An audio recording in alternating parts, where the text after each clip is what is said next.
Chapter 32, Caring for Clients with Disorders of the Lymphatic System. This is from MedSurg, Timby. Learning objectives. Explain the cause and characteristics of lymphedema. Discuss the role of the nurse when managing the care of clients with lymphedema. Describe nursing interventions that promote the resolution of lymphangitis and lymphadeninitis. Explain the nature and transmission of infectious mononucleosis.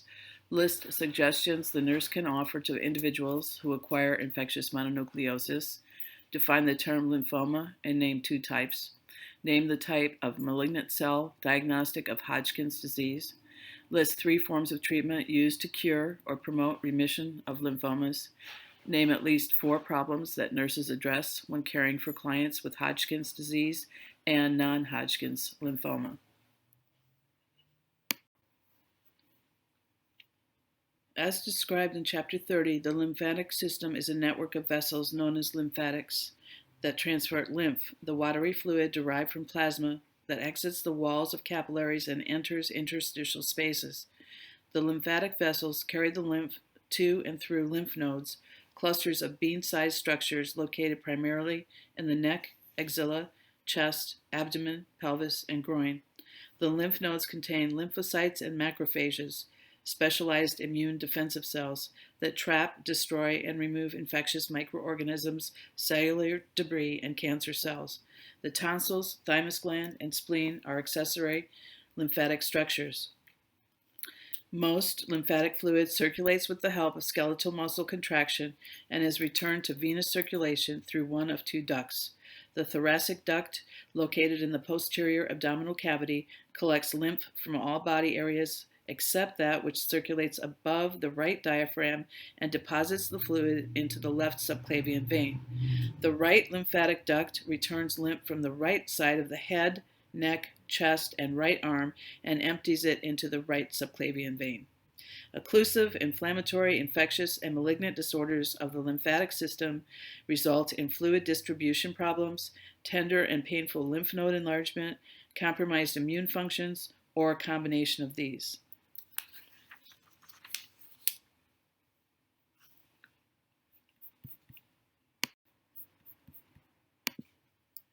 Occlusive, inflammatory, and infectious disorders. Lymphedema. Lymphedema is an accumulation of lymphatic fluid that results from impaired lymph circulation. Primary lymphedema usually is congenitally acquired, although manifestations often do not appear until adolescence or early adulthood. It affects women more often than men.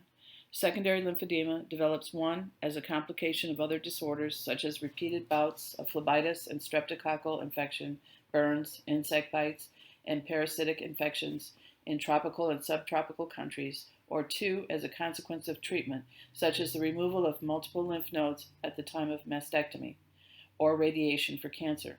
Lymphedema affects 65% to 70% after a modified radical mastectomy with regional lymph node radiation. Worldwide, the most common cause of lymphedema is a parasitic worm. Mosquitoes transmit the parasite. Resulting in a condition known as elephantiasis. Lymphedema is the result of an accumulation of lymph containing a large percentage of protein within lymphatic vessels.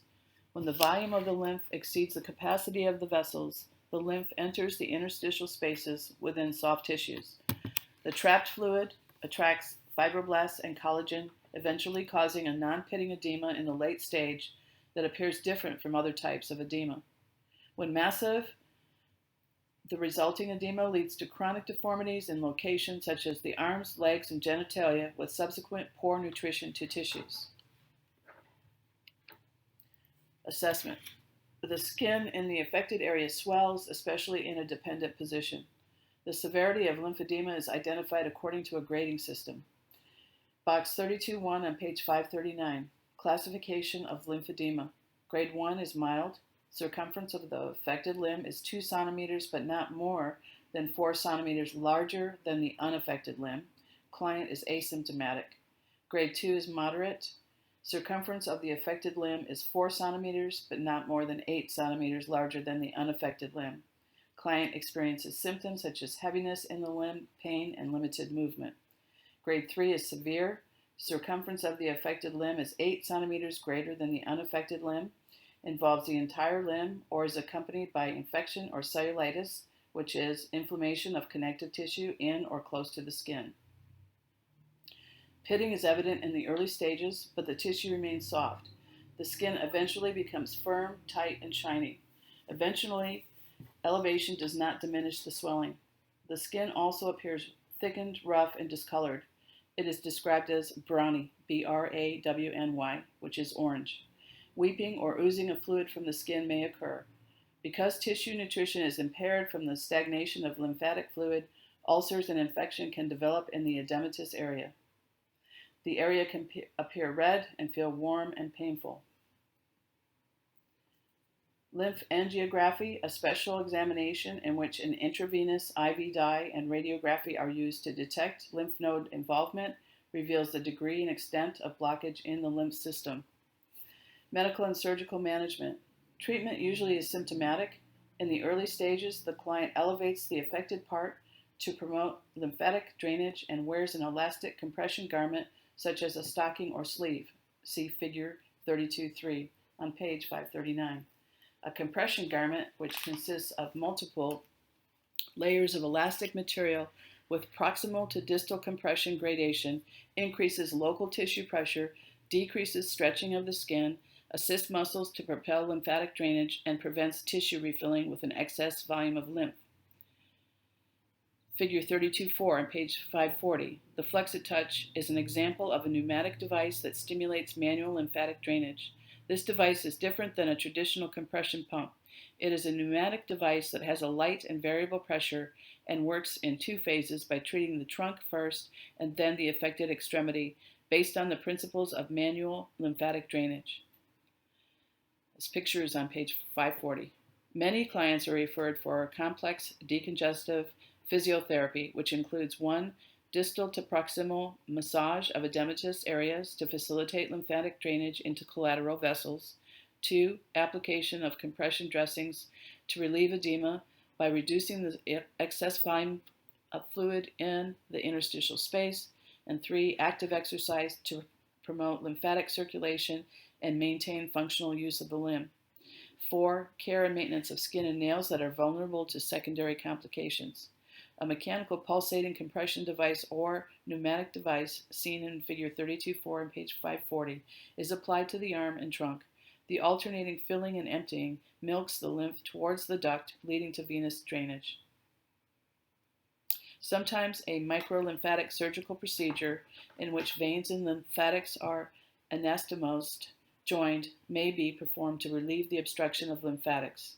However, the procedure is technically difficult owing to the small size of lymphatic vessels. In addition, the joined vessels tend to become blocked soon after the surgery, resulting in persistent lymphedema despite treatment. In the future, lymphangiogenic growth factors may be used to regenerate lymphatic vessels. Nursing management. The nurse inspects and measures the affected area to assess the extent of enlargement and the condition of the skin. He or she encourages the client to move and exercise the affected arm or leg to enhance the flow of lymph from the congested area. The nurse instructs the client to elevate the edematous extremities when sitting and teaches how to apply and use elastic garments and mechanical devices. Client and family teaching, 32.1, use of a compression garment.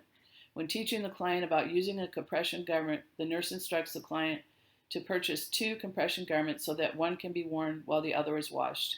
Change the garment in the morning and again in the evening because the garment becomes stretched after 12 hours of being worn. Limit the time that the garment is not worn to no more than 30 to 60 minutes to prevent reaccumulation of tissue fluid and stretched skin. Follow the physician's direction for wearing the garment for shorter amounts of time after the limb has become remodeled, which may take 6 to 12 months or longer. Wash the removed garment in soap and water each day to prolong its elasticity and remove perspiration, bacteria, and dead skin cells. Use air drying out of direct sun to preserve the longevity of the garment. Remove the garment when swimming, if desired, as long as the extremity is submerged in water. If worn during swimming, rinse the garment to remove chlorinated or salt water before washing and drying. Replace a compression garment every 4 to 6 months. Extensive emotional support is necessary when the edema is severe. The client's self-esteem often is decreased, which can lead to social withdrawal. The nurse supports the client's self-image by suggesting certain styles of clothing that conceal abnormal enlargement of an arm or leg. For information on client teaching, see the discussion that follows nursing management for clients after a mastectomy in Chapter 54.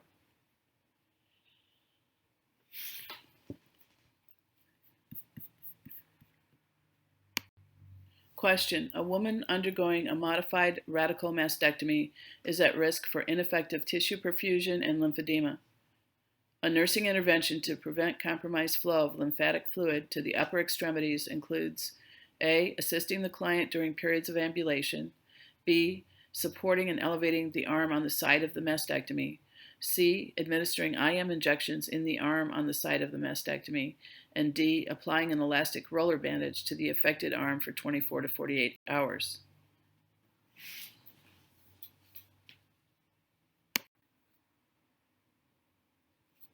The answer to the question is B. Supporting and elevating the arm on the side of the mastectomy. Elevation promotes gravity drainage of fluid trapped in the soft tissue. Never take a blood pressure or give an injection on the affected side of mastectomy.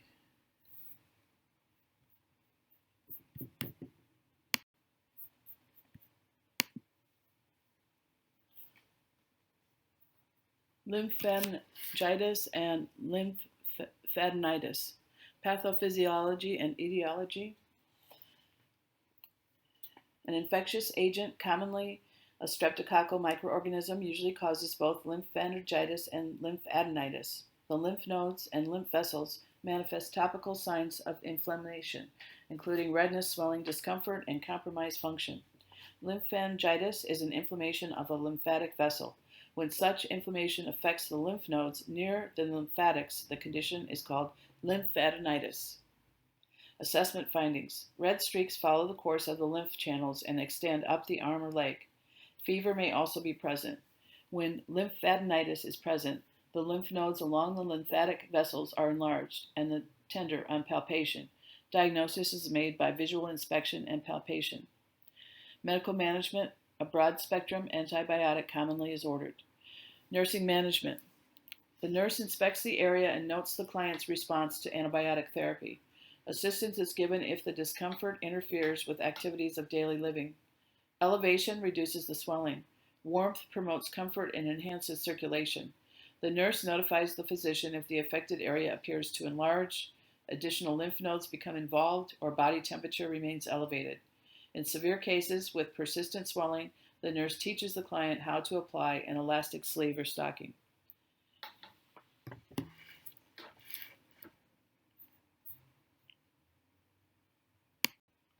Infectious mononucleosis. Infectious mononucleosis is a viral disease that affects lymphoid tissue such as the tonsils and spleen. It can also involve other organs such as the brain, meninges, and liver. Pathophysiology and Etiology. The Epstein-Barr virus causes infectious mononucleosis. The virus most commonly affects young adults, especially those in close living quarters, such as armed services housing and college dormitories. This contagious disorder spreads by direct contact with saliva and pharyngeal secretions from an infected person. It is transmitted by intimate kissing, not closed-mouth kissing, oral spraying during coughing, talking or sneezing, or sharing food, cigarettes, or other items containing oral secretions. The incubation period can be as long as 30 to 50 days. At the time of infection, the macrophages engulf the virus, resulting in a display of antigen on the cell surface. Active production of T lymphocytes follows. The T lymphocytes trigger the production of B cell lymphocytes and antibodies. They also infiltrate tissue, particularly the spleen, causing it to enlarge. An enlarged spleen may rupture if force is applied to the abdomen. The symptoms generally resolve in approximately 2 to 6 weeks unless complications develop. One episode of infectious mononucleosis produces subsequent immunity. However, the virus remains in the body for the person's lifetime. The Epstein-Barr virus is believed to trigger Hodgkin's lymphoma, discussed later, in approximately 40% of people with this disease. Characteristics of infectious mononucleosis. The usual age it occurs is 15 to 25 years. The incubation period is 30 to 50 days. The fever is irregular, usually about 2 weeks. Sore throat, marked whitish-gray exudate, adenopathy, enlargement of lymph nodes, most commonly anterior and posterior cervical chains, often generalized. Splenomegaly, enlargement of the spleen, approximately 50% of people, and hepatomegaly is enlargement of the liver, occurs in approximately 10% of people affected. Assessment findings. Signs and symptoms. Fatigue, fever, sore throat, headache, and cervical lymph node enlargement typically occur. The tonsils ooze white or greenish-gray exudates. See Figure 32.5 on page 541. Pharyngeal swelling can compromise swallowing and breathing. Some clients develop a faint red rash on their hands or abdomen. The liver and spleen may become enlarged. The symptoms persist for several weeks. Diagnostic findings. The leukocyte and differential cell counts demonstrate lymphocytosis. A positive slide agglutination test called monospot or monotest or monocysticon is presumptive evidence that Epstein-Barr virus is causing the symptoms.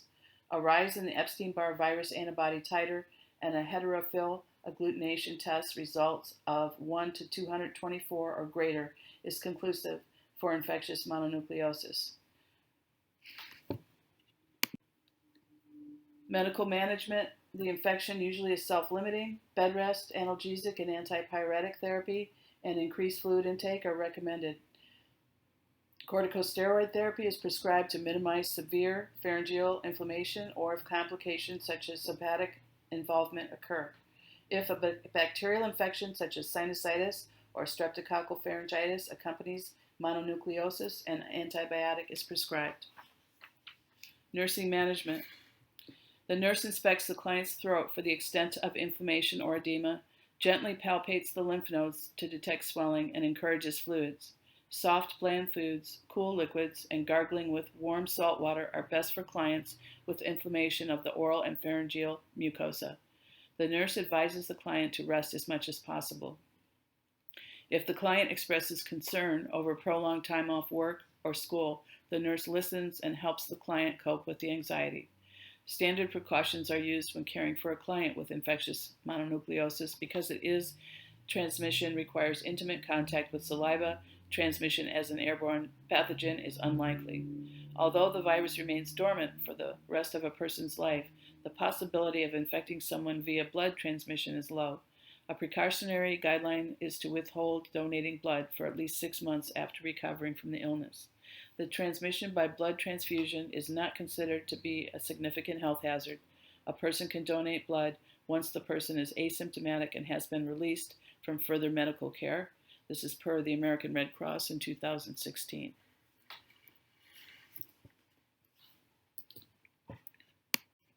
Question. The characteristics of infectious mononucleosis include all of the following except the usual age is 15 to 25 years old, the fever is irregular, the incubation period is 10 to 14 days after exposure, and D, the enlargement of lymph nodes is often generalized.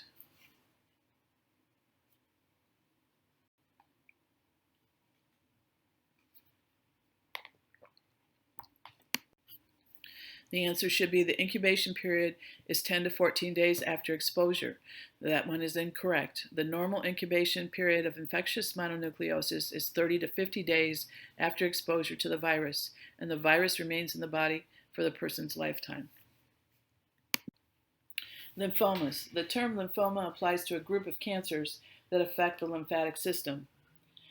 The type of lymphoma are classified by the microscopic appearance of the malignant cells and how quickly the malignancy spreads. Two of the most common forms of lymphoma are Hodgkin's disease and non-Hodgkin's lymphoma. AIDS-related lymphoma occurs in people who have been infected with the human immunodeficiency virus, the HIV. The risk of lymphoma is increased in older adults primarily because of the immunologic changes of aging and prolonged exposure to carcinogens. Comparison of lymphomas. Hodgkin's versus non-Hodgkin's. Hodgkin's, there's 4 subtypes. Non-Hodgkin's, there's 30 subtypes.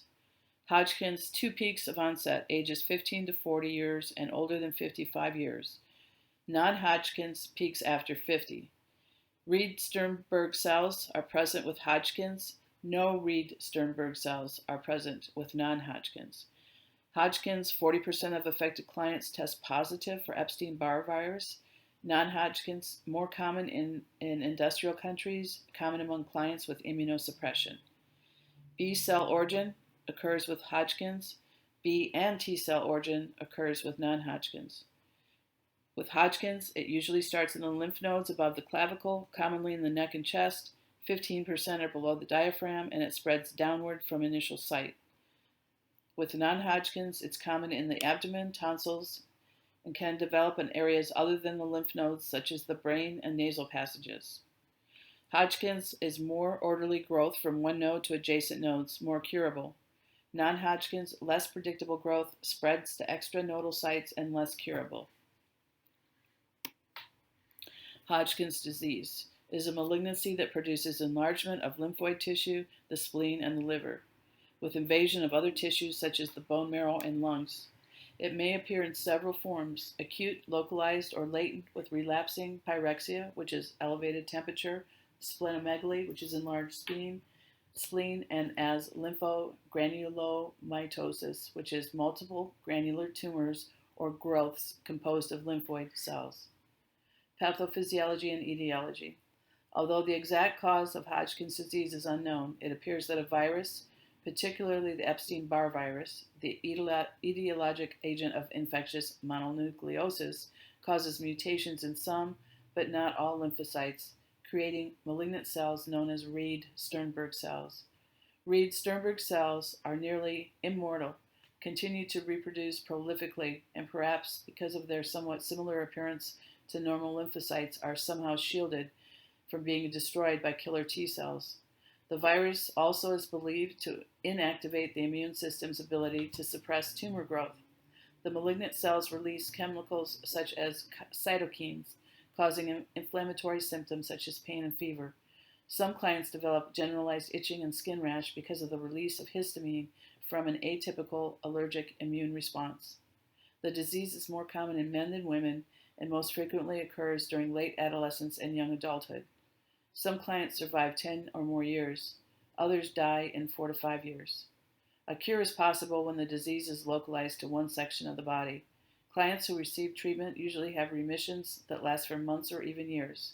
Death results from respiratory obstruction, cachexia, which is a state of ill health and malnutrition and wasting, or secondary infections. Assessment findings, signs and symptoms. Early symptoms of Hodgkin's disease includes painless enlargement of one or more lymph nodes. The cervical lymph nodes are the first to be affected. As the nodes enlarge, they press on adjacent structures such as the esophagus or bronchi. As retroperitoneal nodes enlarge, there is a sense of fullness in the stomach and epigastric pain. Marked weight loss, anorexia, fatigue, and weakness occur. Low-grade fever, pruritus, and night sweats are common. Sometimes marked anemia and thrombocytopenia develop, causing a tendency to bleed. Resistance to infection is poor, and staphylococcal skin infections and respiratory tract infections often complicate the illness.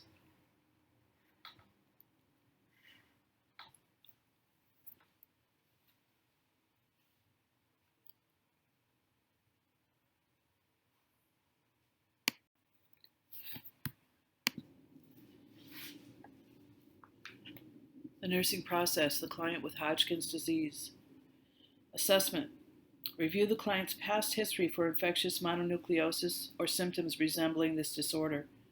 Palpate enlarged lymph nodes and identify their location, size, and other notable characteristics, such as whether they are fixed or mobile. Inquire how long the client has noticed the enlarged lymph nodes and check for the presence and extent of tenderness in the area of lymph node enlargement. Ask if the client experiences fever, chills, or night sweats. Check the client's current weight and deviation from usual weight, enlargement of the liver and spleen, and level of energy and appetite. Inspect the appearance of the skin. ask about any itching, and discuss any additional symptoms caused by lymph node enlargement, such as coughing, breathlessness, nausea, and vomiting. Diagnosis, planning, and intervention.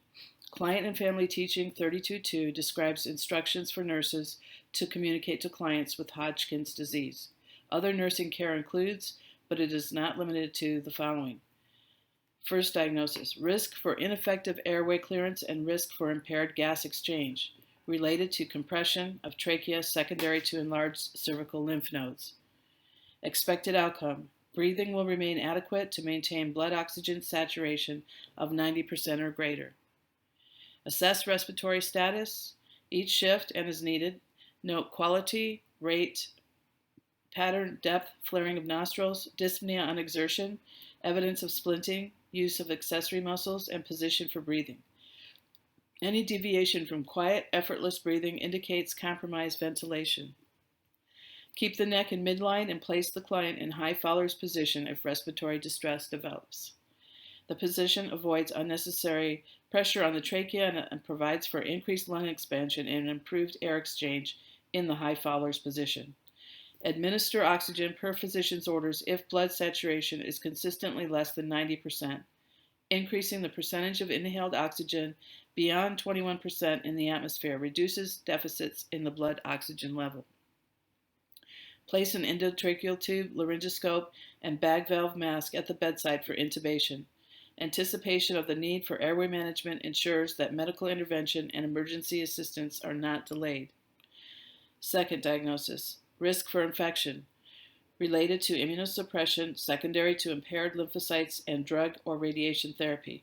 Expected outcome, client will remain free of infection as evidenced by no fever and no symptoms of secondary infection. Restrict visitors or personnel with infections from contact with the client.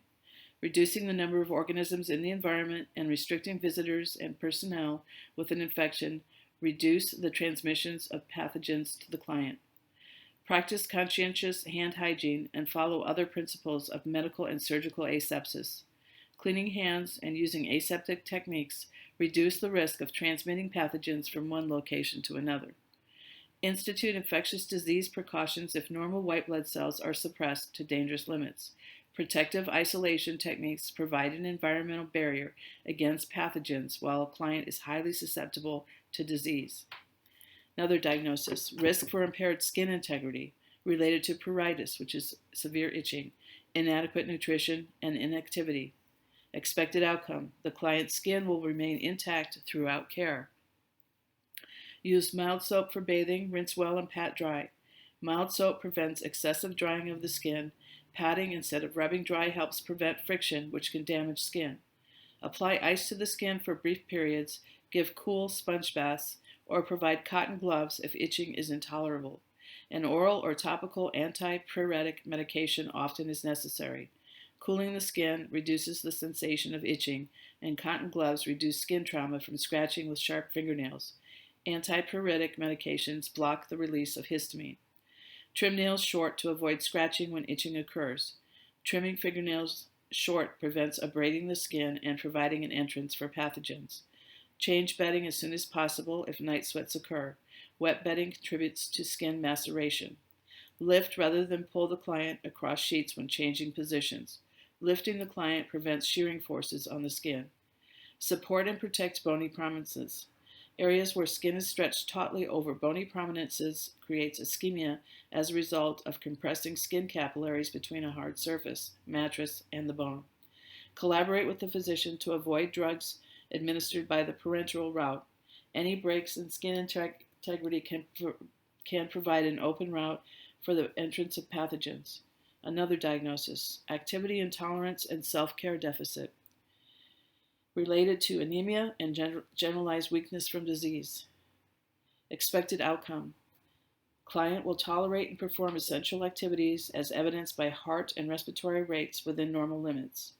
Divide care into manageable amounts.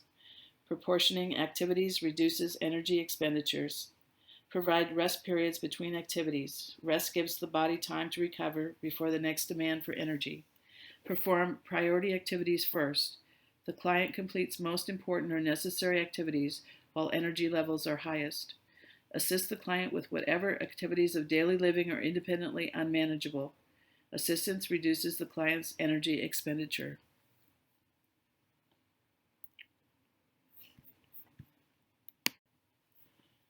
Diagnosis, planning, and interventions.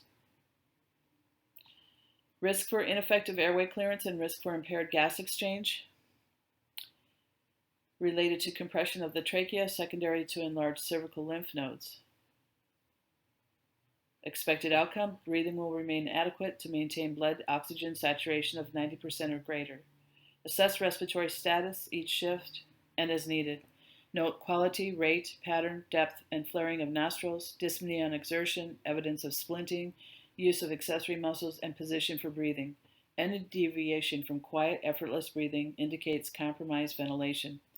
Keep the neck in midline and place the client in high Fowler's position if respiratory distress develops.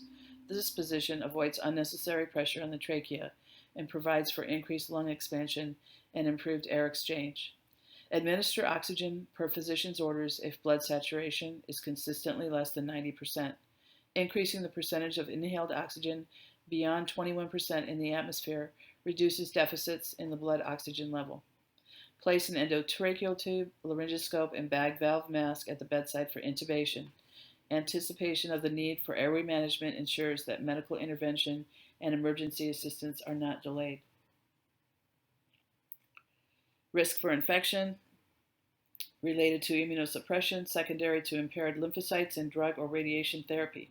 Expected outcome, client will remain free of infection as experienced by no fever and no symptoms of secondary infections. Restrict visitors or personnel with infections from contact with the client. Practice conscientious hand hygiene and follow other principles of medical and surgical asepsis. Institute infectious disease precautions if normal white blood cells are suppressed and to dangerous limits. Risk for impaired skin integrity related to pruritus, inadequate nutrition, and inactivity. Expected outcome, client skin will remain intact throughout care. Use mild soap for bathing, rinse well, pat dry. Apply ice to the skin for brief periods, give cool sponge baths, or provide cotton gloves if itching is intolerable. Trim nails short to avoid scratching when itching occurs. Change bedding as soon as possible if night sweats occur. Lift rather than pull the client across sheets when changing positions. Support and protect bony prominences. Collaborate with the physician to avoid drugs administered by the parenteral route. Next, diagnosis, activity, intolerance, and self-care deficit related to anemia and generalized weakness from disease. Expected outcome, the client will tolerate and perform essential activities as evidenced by heart and respiratory rates within normal limits. Divide care into manageable amounts. Provide rest periods between activities. Perform priority activities first and assist the client with whatever activities of daily living are independently unmanageable. Question. A client diagnosed with Hodgkin's disease is at risk for infection related to immunosuppression and drug or radiation therapy. To assist the client to remain free of infection, the nurse should implement which of the following? A. Divide cares into manageable amounts. B. Restrict visitors with infections from contact with client. C. Avoid drugs administered by parenteral route. D. Keep the neck in midline and place the client in high Fowler's position. This question again is to assist the client to remain free of infection. The nurse should implement which of the following? The answer is restrict visitors with infections from contact with the client. Reducing the number of organisms in the environment and restricting visitors and personnel with an infection reduce the transmission of pathogens to the client.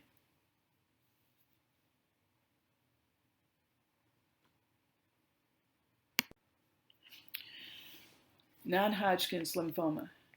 Non-Hodgkin's lymphomas are a group of 30 subclassifications of malignant disease that originate in lymph glands and other lymphoid tissue. Examples include lymphosarcoma, Burkitt's lymphoma, and reticulum cell sarcoma. The incidence of non-Hodgkin's lymphomas is 6 to 7 times that of Hodgkin's disease, and the number of cases continues to rise. Pathophysiology and Etiology. No single definitive cause for non-Hodgkin's lymphomas has been found, although a genetic link is strongly implicated in some types. An environmental trigger, such as a viral agent, chemical herbicides, pesticides, or hair dye, may induce the disease. The administration of immunosuppressive drugs to prevent transplant rejection also has been correlated with cases of non-Hodgkin's lymphoma. In non-Hodgkin's lymphoma, chromosomal changes occur in the affected lymphocytes, and lymphoid tissue enlarges to accommodate the proliferative production of malignant cells. Non-Hodgkin's lymphoma is classified as either 1, indolent, meaning that the client is relatively asymptomatic at diagnosis and the disorder is relatively responsive to radiation and chemotherapy, or 2, aggressive, because the condition has a shorter onset with acute symptoms. Nevertheless, 30 to 60% of aggressive forms of non-Hodgkin's lymphoma are curable with intensive treatment.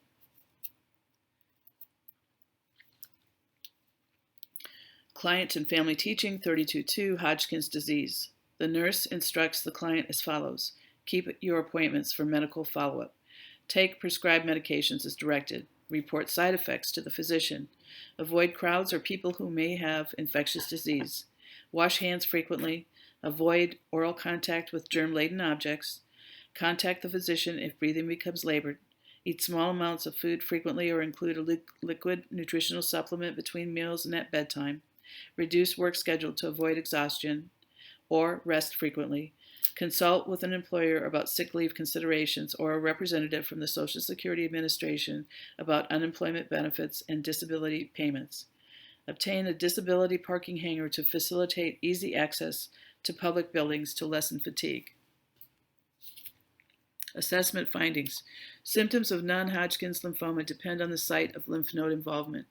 Lymph node enlargement, which usually is diffuse rather than localized, occurs in cervical, axillary, and inguinal regions. The diagnosis and differentiation of the subtypes of non-Hodgkin's lymphoma from Hodgkin's disease depends on microscopic examination of lymphoid tissue biopsies.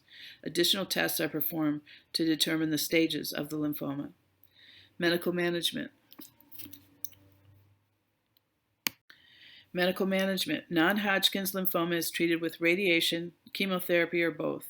The physician may adopt a watch-and-wait approach for clients with indolent forms of non-Hodgkin's lymphoma, choosing to treat the client once the disease accelerates. Immunotherapy with monoclonal antibodies, MABs, and bone marrow transplant also is being used to cure lymphomas or extend the lives of clients with these diseases. Monoclonal antibody therapy. Research continues on the use of biologic therapy, which is called immunotherapy, with MABs. Again, MABs are monoclonal antibodies. This is with MABs to eliminate malignant cells that induce remission. With MABs, human cancer cells are injected into laboratory animals such as mice. The mice make lymphocytes that produce antibodies against the cancer cells. The mouse lymphocytes are harvested and fused with a laboratory-grown cell, creating clones called hybridomas that, when administered to a client with cancer, continue to produce tumor-fighting antibodies. The MABs are used alone or are bound to chemotherapeutic or radioactive agents. The advantage of combining MABs with drugs or radiation is that they target and destroy cancer cells while sparing normal cells. MAB drugs approved for treating non-Hodgkin's lymphoma include Rituxan, Zevalin, and Bexar, and Oncolym, Oncolym. Bone marrow transplant. Bone marrow transplant and stem cell transplants are considered a potential treatment modality when others are ineffective. Self-donated bone marrow and peripheral blood stem cells are removed from the client with cancer and frozen. The donor cells are then infused with high doses of drugs and sometimes radiated to destroy all cancer cells. The same is done to the client, thus destroying most remaining bone marrow and stem cells. The frozen marrow and cells are thawed and transplanted into the client's vein, whereupon they recolonize the marrow with normal blood cells. Instead of self-donated transplants, some clients receive allogenic BMTs, which is marrow from a human donor, sometimes referred to as a mini bone marrow transplant.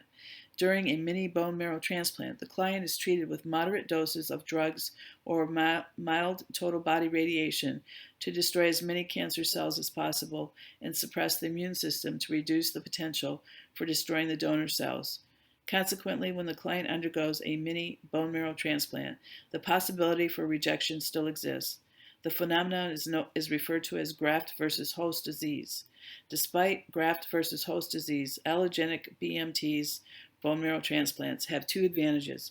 One, relapses of lymphoma are less frequent than with self-donated transplants, and two, they induce remissions when a relapse occurs. Nursing management. Nursing care is similar for all clients with lymphoma, whether they have non-Hodgkin's lymphoma or Hodgkin's disease. Because chemotherapy and radiation kill many cells, the nurse encourages clients to drink extra fluids greater than 2,500 milliliters per day to facilitate excretion of the cells destroyed by therapy and compensate for fluids that are lost to vomiting. Clients with Hodgkin's and non-Hodgkin's disease. Nutrition notes. Nausea and vomiting may accompany radiation and chemotherapy. Clients must maintain food and fluid intake. Offer clear liquids such as carbonated beverages and water, ice pops, and flavored gelatin until the nausea subsides. Thereafter, small, frequent, low-fat meals help prevent nausea, improve nutritional intake, and reduce weight loss. Gerontologic considerations. Nursing management for older adults with non-Hodgkin's lymphomas must include assessment of the functional status of the cardiopulmonary, renal, and central nervous systems to assist the client and family in decisions making regarding the risks and benefits of chemotherapy. Advocating for the older client includes planning for end-of-life concerns.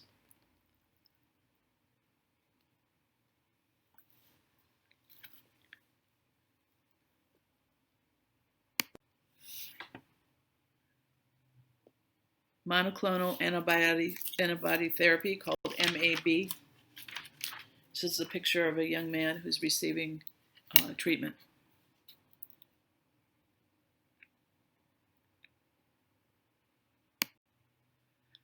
Question 4. A client with non-Hodgkin's disease is admitted to the hospital.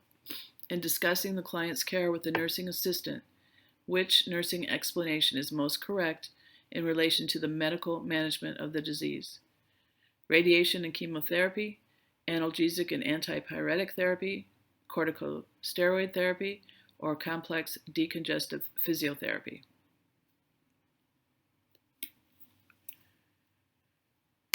The answer is radiation and chemotherapy.